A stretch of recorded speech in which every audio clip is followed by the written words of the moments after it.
नमस्कार। दिन भर की बड़ी खबरों में आपका स्वागत है। मैं हूं अंशिता श्रीवास्तव। इस बुलेटिन में आज बात होगी नेहरू जी की जयंती पर केंद्र की राजनीति की, यूपी चुनावों के लिए प्रियंका के बड़े ऐलान की, जानेंगे गृह मंत्री अमित शाह के जैम का अखिलेश यादव ने बताया क्या मतलब, पंजाब में आप कैसे हो रही है कमजोर, बात करेंगे बिहार में बिगड़ती कानून व्यवस्था पर तेजस्वी यादव के सवालों की, गोरखपुर में मुसलमान युवकों को फंसाने की साजिश की और बुलेटिन के आखिर में बात पीएमओ पर उठते सवालों की। लेकिन तमाम बड़ी खबरों से पहले एक नजर सुर्खियों पर। देश की सबसे बड़ी जांच एजेंसी सीबीआई और ईडी के निदेशकों का बढ़ाया गया कार्यकाल बढ़ाने के लिए केंद्र सरकार ने जारी किया अध्यादेश। अब 2 साल की जगह 5 साल का होगा कार्यकाल। सुप्रीम कोर्ट के चीफ जस्टिस एनवी रमन ने खुद को बताया अंग्रेजी का कच्चा खिलाड़ी, कहा मुझे नहीं आती अच्छी अंग्रेजी, अच्छा वक्ता भी नहीं, 8वीं कक्षा में पहली बार पढ़ी अंग्रेजी। लखनऊ में किसान पंचायत की तैयारियां तेज, आज यूपी के पीलीभीत पहुंचे किसान नेता गुरनाम सिंह चढ़ूनी, कहा कि जब तक कृषि कानून वापस नहीं होंगे चलता रहेगा किसानों का आंदोलन। 22 नवंबर को होगी लखनऊ में किसानों की पंचायत। 18 साल से कम उम्र के लोगों के लिए बढ़ेगा टीके का इंतजार, शुरुआत में वयस्कों को ही लगाया जाएगा जाइडस कैडिला का टीका। 12 से 18 साल तक के बच्चों को जाइडस कैडिला के टीके जायकोव डी को लगाने की दी जा चुकी है मंजूरी।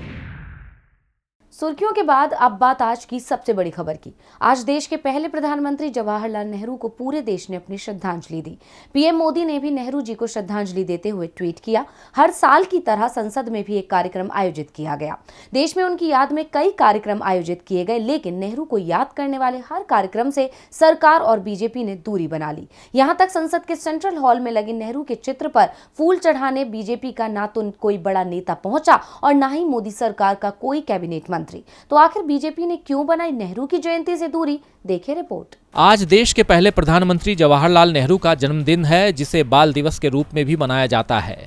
नेहरू जी की जयंती पर हर साल की तरह इस बार भी संसद में पारंपरिक समारोह का आयोजन किया गया। अब तक इस कार्यक्रम में देश के प्रधानमंत्री, संसद के दोनों सदनों के अध्यक्ष, सरकार में शामिल वरिष्ठ मंत्री, प्रमुख पार्टियों के वरिष्ठ नेता शामिल होते रहे हैं। लेकिन आज संसद में तस्वीर बदली सी थी। सरकार के नुमाइंदों ने नेहरू की छाया के साथ अब उनके छाया चित्र से भी दूरी बना ली है। समारोह के दौरान संसद में कोई भी वरिष्ठ मंत्री मौजूद नहीं हुआ, जिससे कांग्रेस बेहद नाराज दिखी। कांग्रेस ने कहा है कि मंत्री तो दूर, लोकसभा स्पीकर ओम बिरला और राज्यसभा के सभापति वेंकैया नायडू ने भी समारोह में हिस्सा नहीं लिया। आपको बता दें कि 14 नवंबर को देश के पहले प्रधानमंत्री की जयंती होती है और हर साल संसद के सेंट्रल हॉल में उनकी तस्वीर पर पुष्पांजलि अर्पित की जाती है। सरकार ने इस तरह की हरकत से ये जाहिर करवाया है कि ये देश के नहीं बल्कि कांग्रेस के प्रधानमंत्री के लिए कार्यक्रम था। अब इस पर नाराजगी जाहिर करते हुए राज्यसभा में कांग्रेस के मुख्य सचेतक जयराम रमेश ने ट्वीट किया, जिनकी तस्वीर सेंट्रल हॉल को सुशोभित करती है। उनकी जयंती के उपलक्ष्य में आयोजित पारंपरिक समारोह में आज संसद में असाधारण दृश्य देखने को मिला। लोकसभा स्पीकर अनुपस्थित थे, चेयरमैन अनुपस्थित थे, एक भी मंत्री मौजूद नहीं। क्या इससे ज्यादा भी कुछ हो सकता है? इसके अलावा अन्य विपक्षी नेताओं ने भी सरकार के मंत्रियों के इस कदम की निंदा की। तृणमूल कांग्रेस के वरिष्ठ नेता डेरेक ओब्रायन ने ट्वीट किया, मुझे अब कुछ भी आश्चर्यचकित नहीं करता। ये सरकार एक दिन संसद समेत भारत की महान संस्थानों को समाप्त कर देगी। सेंट्रल हॉल में आज सुबह आयोजित समारोह में राज्यसभा में विपक्ष के नेता मल्लिकार्जुन खड़गे, कांग्रेस प्रमुख सोनिया गांधी और विपक्ष के कई सांसद मौजूद रहे, जबकि सरकार ने इसमें अपनी अनुपस्थिति दर्ज कराने के लिए किसी भी कैबिनेट मंत्री को भेजने की जगह राज्य मंत्री भानु प्रताप सिंह वर्मा को भेजा। नेहरू से तो बीजेपी की दूरी समझ में आती है, लेकिन उनकी तस्वीर से भी दूरी, ये सवाल जरूर बीजेपी से पूछा जा रहा है। नेहरू कांग्रेस के प्रधानमंत्री थे कि भारत के? वैसे नेहरू के नाम से बीजेपी की दूरी को यूपी चुनावों से जोड़कर देखा जा रहा है। आज यूपी के सीएम योगी आदित्यनाथ ने भी नेहरू का जिक्र करते हुए कहा था कि अगर नेहरू की जगह मोदी जैसे व्यक्ति को आजादी के बाद देश की कमान मिलती तो देश तेजी से तरक्की करता। लेकिन योगी जी खुद यूपी में तरक्की के नाम पर चुनाव लड़ने को तैयार नहीं है। आज यूपी के बुलंदशहर पहुंची कांग्रेस महासचिव प्रियंका गांधी ने तो बीजेपी के आजादी में योगदान पर ही सवाल उठा दिए। यूपी चुनावों में कांग्रेस की उम्मीदें प्रियंका गांधी पर हैं। प्रियंका यूपी से कांग्रेस की सीएम उम्मीदवार तो नहीं हैं, लेकिन पार्टी का प्रमुख चेहरा जरूर हैं। यूपी में कांग्रेस की पूरी रणनीति प्रियंका गांधी के इर्द गिर्द ही बुनी जा रही है। लोकसभा चुनावों के बाद से तो प्रियंका गांधी ने यूपी में अपनी सक्रियता कुछ ज्यादा ही बढ़ा दी है। वो योगी सरकार के खिलाफ विपक्ष का प्रमुख चेहरा बनकर उभरी हैं। प्रियंका गांधी के नेतृत्व में ही यूपी में कांग्रेस की प्रतिज्ञा यात्रा निकाली जा रही है और आज ये यात्रा बुलंदशहर पहुंची थी। बुलंदशहर में प्रियंका गांधी ने यूपी चुनावों के लिए कांग्रेस की रणनीति साफ करते हुए कहा कि कांग्रेस इस बार यूपी में अकेले चुनाव लड़ेगी। उन्होंने सपा और बसपा से गठबंधन की किसी भी संभावना से साफ इनकार कर दिया, लेकिन छोटे दलों के साथ गठबंधन को लेकर जरूर उन्होंने नरम रुख दिखाने के संकेत दिए। कांग्रेस महासचिव ने कहा, मुझे कई लोगों ने कहा कि यूपी में कुछ भी करिए, इस बार गठबंधन मत करिए। मैं सभी को आश्वासन देना चाहती हूं, हम सारी सीटों पर लड़ेंगे, अपने दम पर लड़ेंगे। पार्टी ने इस बार सभी 403 सीटों पर लड़ने की तैयारी कर ली है। कांग्रेस अकेले लड़ेगी और अपने दम पर चुनाव जीतेगी। प्रियंका गांधी ने कहा कि इस बार पार्टी युवाओं पर फोकस करेगी और ज्यादा से ज्यादा टिकट युवाओं को देने की कोशिश होगी और टिकट सिर्फ कांग्रेस कार्यकर्ताओं को ही दिया जाएगा। यानी साफ है कि अंतिम समय पर दल बदल कर कांग्रेस में आने वाले लोगों को टिकट नहीं मिलेगा। प्रियंका गांधी ने कहा कि बीजेपी के खिलाफ कांग्रेस की लड़ाई जारी रहेगी। बीजेपी को तो आजादी की लड़ाई का मतलब भी नहीं पता। इससे पहले आज प्रियंका गांधी ने प्रतिज्ञा संवाद शुरू किया, जिसमें 14 जिलों के 7,400 पदाधिकारियों के साथ उन्होंने बातचीत की। यूपी विधानसभा चुनावों के लिए बीजेपी की घेराबंदी में सभी दल जुटे हैं। प्रियंका गांधी जहां योगी सरकार की उपलब्धियों पर सवाल कर रही हैं, तो अखिलेश यादव भी योगी सरकार को घेरने का कोई मौका नहीं छोड़ रहे। उन्होंने बीजेपी को झूठी पार्टी तक करार दे दिया, साथ ही अमित शाह के जैम का पूरा मतलब ही बता दिया। तो क्या कहा है सपा चीफ अखिलेश यादव ने, देखिए ये रिपोर्ट। उत्तर प्रदेश की सियासत में शनिवार को सियासी तापमान चरम पर था, क्योंकि एक तरफ केंद्रीय गृह मंत्री अमित शाह अखिलेश यादव के संसदीय क्षेत्र आजमगढ़ में रैली कर रहे थे, तो वहीं सपा के राष्ट्रीय अध्यक्ष अखिलेश यादव मुख्यमंत्री योगी आदित्यनाथ के गढ़ गोरखपुर में पहुंचे थे। ऐसे में एक दूसरे के गढ़ में पहुंचकर दोनों पार्टियों ने दूसरी पार्टी पर जमकर निशाना साधा और आरोपों की बरसात की। आजमगढ़ में आयोजित कार्यक्रम में अमित शाह ने जाम शब्द का मतलब बताते हुए अखिलेश पर निशाना साधा। अब अखिलेश यादव ने भी अमित शाह के जाम वाले बयान पर पलटवार करते हुए नया मतलब बताया है और कहा कि ठोको राज में पता नहीं कौन किसे ठोक दे। उत्तर प्रदेश में पूर्व मुख्यमंत्री व सपा के राष्ट्रीय अध्यक्ष अखिलेश यादव ने कहा कि भाजपा के जाम का मतलब है जे से झूठ, ए से अहंकार और एम से मतलब है महंगाई, जिसका जवाब भाजपा नहीं दे सकती है। भाजपा को अपने जाम का जवाब देना है।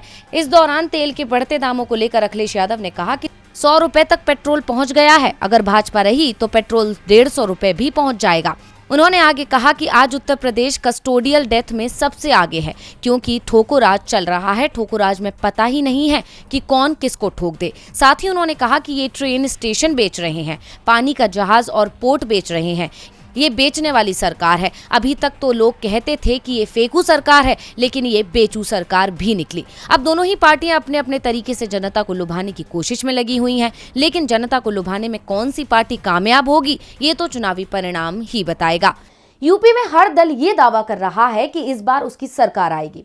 यूपी में कब्जे की कोशिश हर ओर से की जा रही है, क्योंकि जिन 5 राज्यों में 2 महीने बाद चुनाव होने हैं, उनमें यूपी में सबसे ज्यादा सीटें हैं। यूपी के बाद नंबर आता है पंजाब का, और यह मुकाबला आप और कांग्रेस के बीच माना जा रहा है। लेकिन चुनाव करीब आते आते आपकी हालत खराब होती जा रही है। नेता पार्टी छोड़ रहे हैं। आपके अंदर की गुटबाजी का नजारा उसके कार्यक्रमों में ही दिख रहा है। पंजाब विधानसभा चुनावों से पहले खुद को मजबूत बनाने के लिए आम आदमी पार्टी ने सीएम चरणजीत सिंह चन्नी के सरकारी आवास को घेरने की योजना बनाई। आम आदमी पार्टी के लिए ये कार्यक्रम कितना महत्वपूर्ण था, वो इसी बात से समझा जा सकता है कि पार्टी ने इसका पूरे पंजाब में प्रचार किया और अपने सभी विधायकों को निर्देश दिए कि सभी विधायक अपने समर्थकों के साथ कार्यक्रम में शामिल हों। लेकिन जब आम आदमी पार्टी के कार्यकर्ता सीएम आवास के घेराव को पहुंचे तो पार्टी के 10 में से 4 विधायक गायब थे। जिन विधायकों ने सीएम आवास के घेराव से दूरी बनाई, वे चारों आम आदमी पार्टी के इकलौते लोकसभा सदस्य भगवंत मान के समर्थक बताए जा रहे हैं। भगवंत मान खुद भी इस समय पार्टी से नाराज चल रहे हैं, क्योंकि वो पंजाब में आम आदमी पार्टी की ओर से सीएम पद पर दावा कर रहे हैं। लेकिन आम आदमी पार्टी ने अभी तक मान का दावा माना नहीं है। इसीलिए आपके कार्यक्रम से मान समर्थक विधायक अमन अरोड़ा, बलजिंदर कौर, बुधराम और अमरजीत ने दूरी बनाए रखी। उनके समर्थक भी कार्यक्रम में नहीं दिखाई दिए। हाल ही में आम आदमी पार्टी के विधायक रुपिंदर कौर रूबी पार्टी छोड़कर कांग्रेस में शामिल हो गई थीं।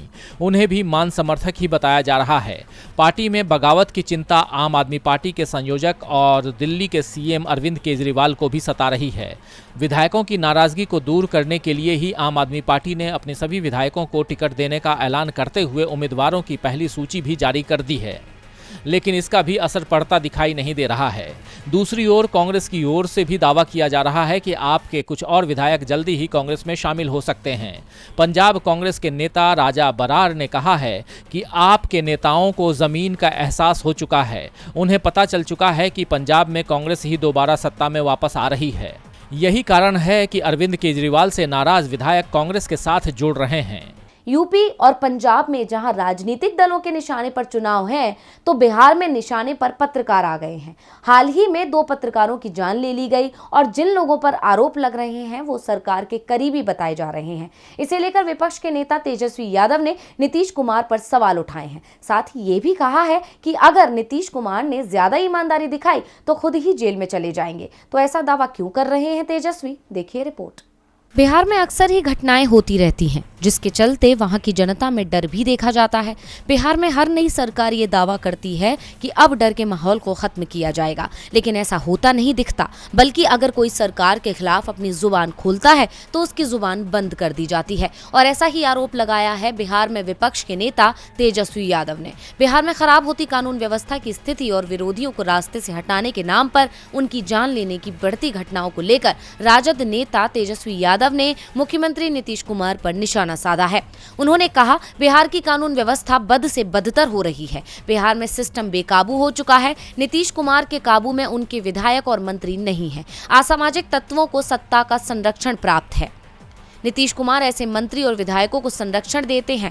पूर्णिया की घटना का जिक्र करते हुए तेजस्वी यादव ने कहा कि एक पूर्व जिला पार्षद की जान ले ली जाती है और जिन पर आरोप है वो सत्ता से जुड़े हुए लोग हैं। दरअसल इस मामले में नीतीश सरकार में मंत्री लेसी सिंह पर आरोप लगे हैं। लेसी सिंह घटना में शामिल होने से इनकार कर रही है। सरकार मामले की निष्पक्ष जांच का दावा कर रही है, लेकिन विपक्ष का दावा है कि जांच के नाम पर सरकार अपनों को बचाने की कोशिश कर रही है। आरजेडी नेता ने मुख्यमंत्री पर अपने मंत्री को बचाने का आरोप लगाया है। तेजस्वी यादव ने कहा कि बिहार में महाजंगल राज चरम पर है।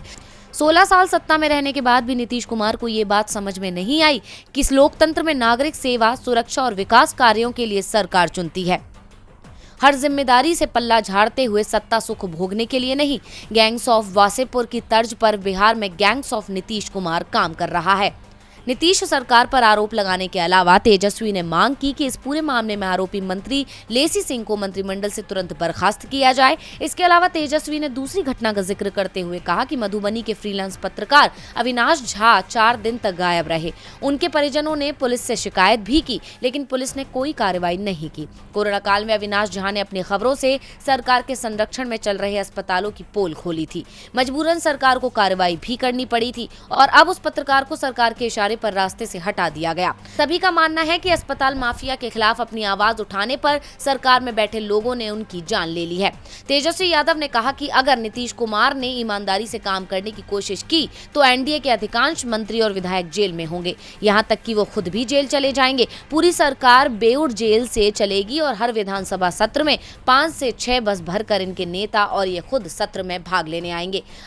अब तेजस्वी के इन बयानों से नीतीश सरकार की टेंशन तो बढ़ चुकी है, लेकिन इस पर क्या एक्शन होता है ये देखना दिलचस्प होगा। पत्रकारों का कसूर बस इतना था कि उन्होंने सरकार की खामियों को जनता के सामने रखा था और बदले में उनकी जान ले ली गई। बदले का ये खेल यूपी में भी चल रहा है, लेकिन यहाँ निशाने पर हैं अल्पसंख्यक। यूपी के सीएम योगी आदित्यनाथ के गढ़ गोरखपुर में 4 मुस्लिम युवकों पर पहले देशद्रोह का मामला दर्ज कर कार्रवाई की गई और बाद में पुलिस सफाई दे रही है कि गलती हो गई, जल्दी ही मामला रफा दफा कर देंगे। तो आखिर क्या है मामला, देखिए रिपोर्ट।